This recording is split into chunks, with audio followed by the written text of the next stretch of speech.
10 minutes past 8 o'clock. It's Thursday morning, September the 19th. Good morning, everyone. I'm Scott Micklin, and thanks for tuning in to KSJE 90.9 FM here in San Juan County, 103.3 FM now in Durango, Colorado, and online worldwide, of course, at KSJE.com.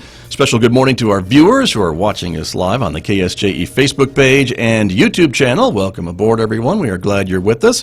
Coming up in the next few moments, we'll be talking with my guests from San Juan County, and also later on this hour, the San Juan County Office of Emergency Management. There's a lot of topics to cover this morning, so stay right where you are.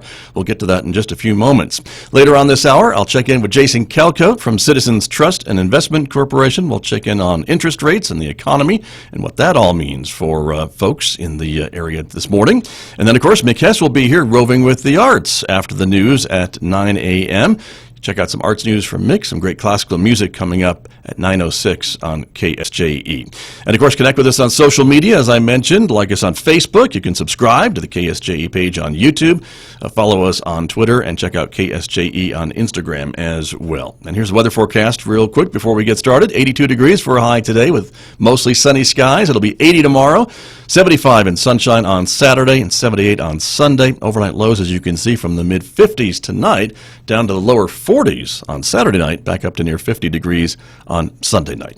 Well, let me introduce my guests who are here with me on the first part of the program. Again, from San Juan County, the San Juan County Public Works Director, Nick Porell, is here. Good morning. Good morning, Scott. Welcome back to KSJE. Thank you. Good to have you here. Also, Solid Waste Director, Matt Basinger is here. Matt, good morning to you. Good morning. Good to have you here as well. And, of course, Devin Neeley is here as well, the County Public Relations Manager. Devin, good morning. Thanks for having us, Scott. Thank you for coming in, everybody. It's good to have all of you here this morning. So let's get started and talk a little bit about what we are talking about this morning, which is solid waste and the transfer stations in the county. And, of course, the county operates how many?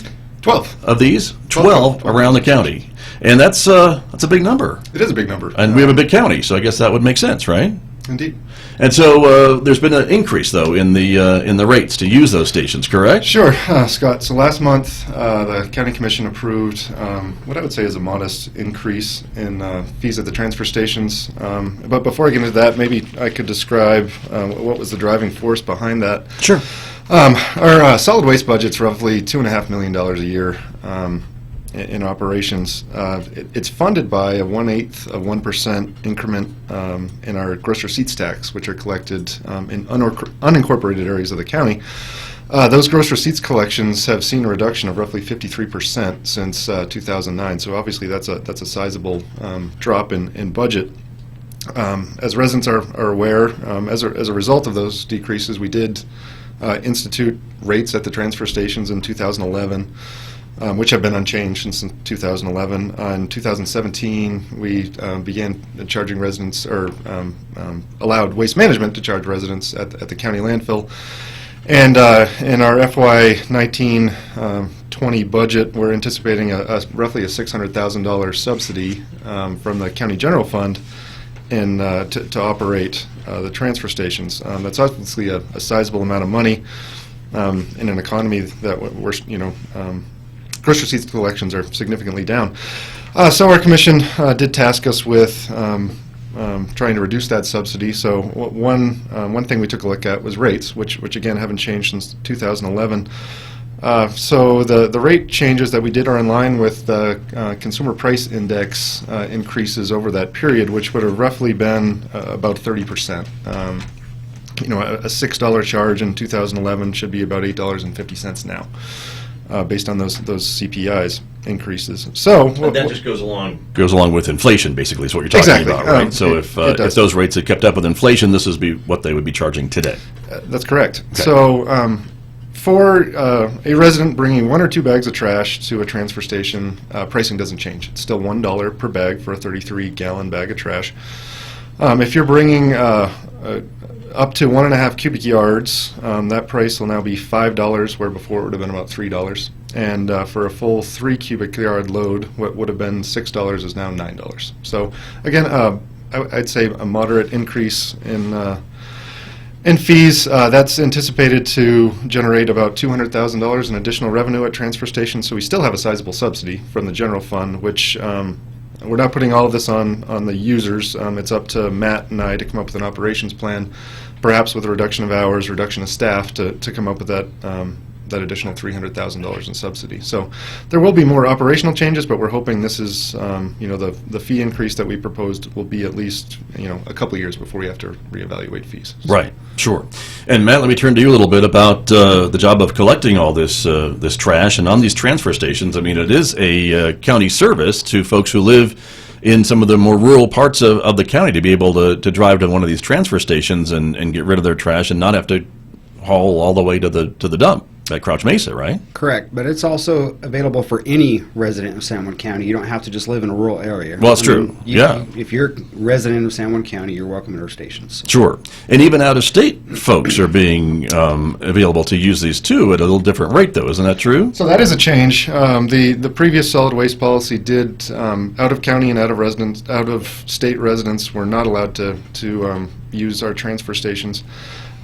There was an interest in that, particularly from folks on Navajo Nation who don't have other options. If you live in Arizona, let's use, Tisnos Pass, for example. Sure, just over the border. That's true. Just over the border. The most convenient place to dispose of your trash is Shiprock, which currently wasn't allowed.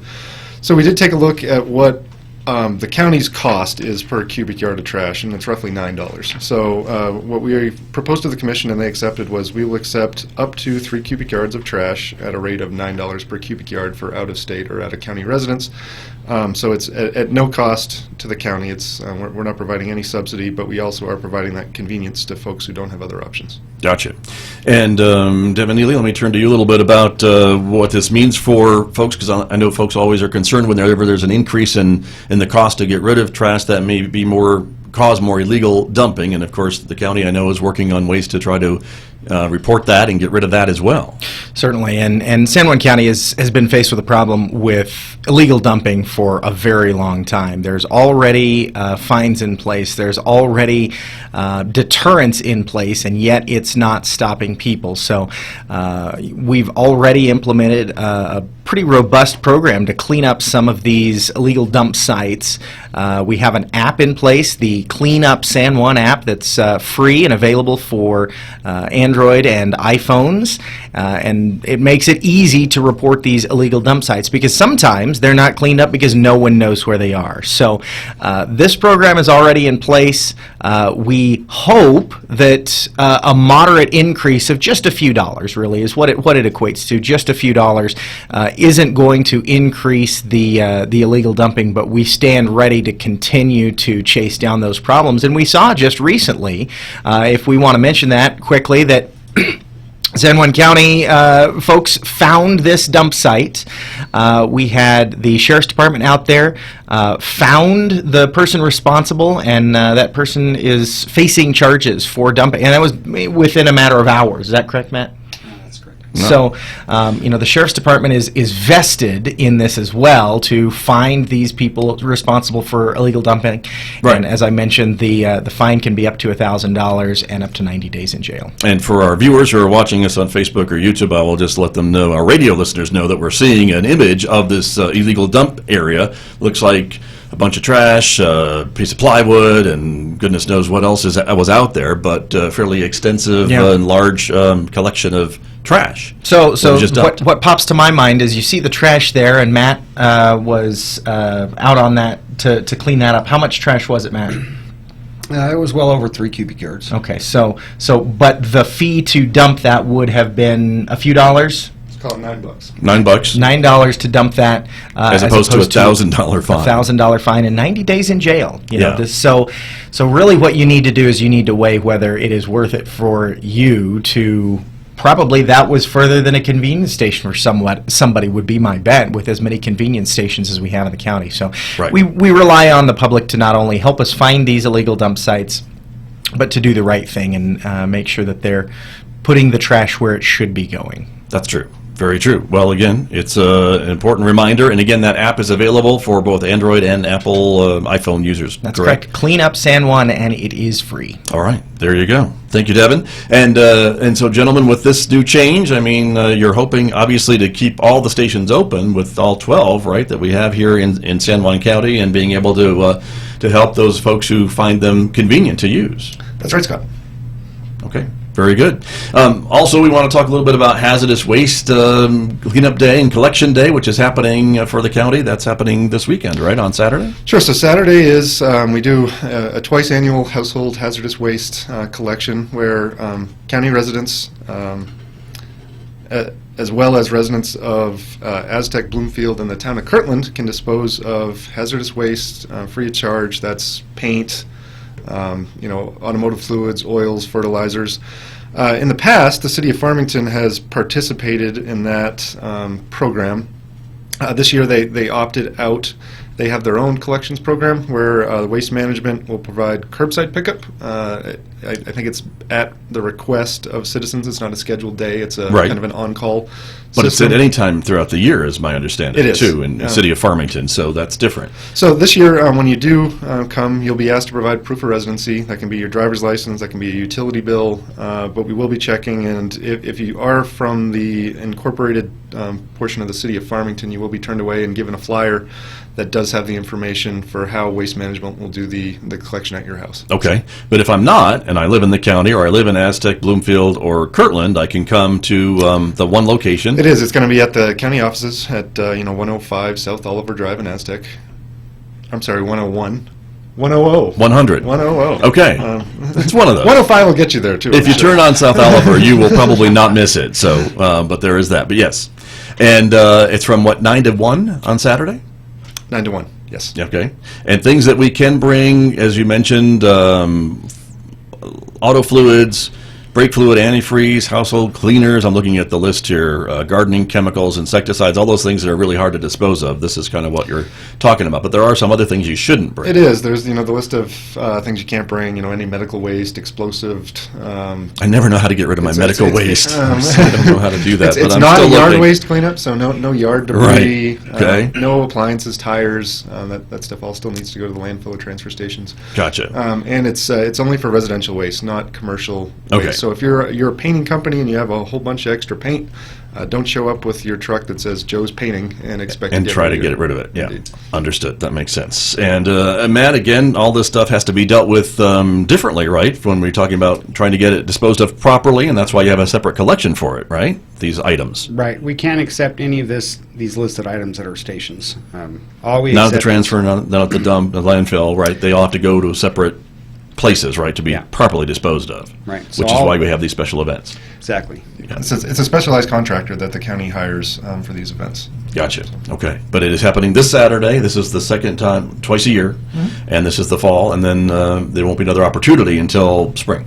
You got it. So this is a time to clean out the garage and look for some of these things and get rid of them safely and responsibly is the way to do it. And again, Devin, Neeley, this is again a service that the county provides and negotiates with these contractors to clean up this specialized trash, right, and waste. Yeah, this event is administered by the Office of Emergency Management with the help of Public Works and some other folks around the county. But it's really a way to keep, honestly, I've got a pile of CFL light bulbs I can't throw in the trash at my house. I don't know what to do with them. They're not working for me. This is a great way to get rid of stuff like that. I will mention with paint, if you take the lid off the paint and let it dry out, Right. you can toss that in your dumpster. That is not hazardous anymore once Correct. it's dry. It is no longer hazardous if... Spoken like a man who's done some painting in his life. hey, I'm not good at it, but I'll do it. But the paints, that's another thing. I've got probably 5 gallons of paint sitting in the basement in varying states of separation, and I may or may not ever use those colors ever again. This is a good way to get rid of it. Or, Sure. like I said, take the lid off and then you can throw it in the dumpster. But everybody's got, all these random things sitting around, some household cleaners from 1973 that should not be in your trash can. So this is a service that we're proud to provide, and Farmington's doing things a little bit different, but San Juan County is still working to provide this service for the rest of the residents. Exactly, which is a great service to have, so that's wonderful. Well, gentlemen, we are out of time for this segment, but I appreciate you all coming in, and we're going to switch gears a little bit and talk about the Office of Emergency Management when we come back. So thank you both for coming in, and Devin, you're going to stick around? You bet. All right. Great. Thank you very much. My guest from San Juan County here on KSJE, and I'll be back with more in just a moment, everybody. The time is 8:25.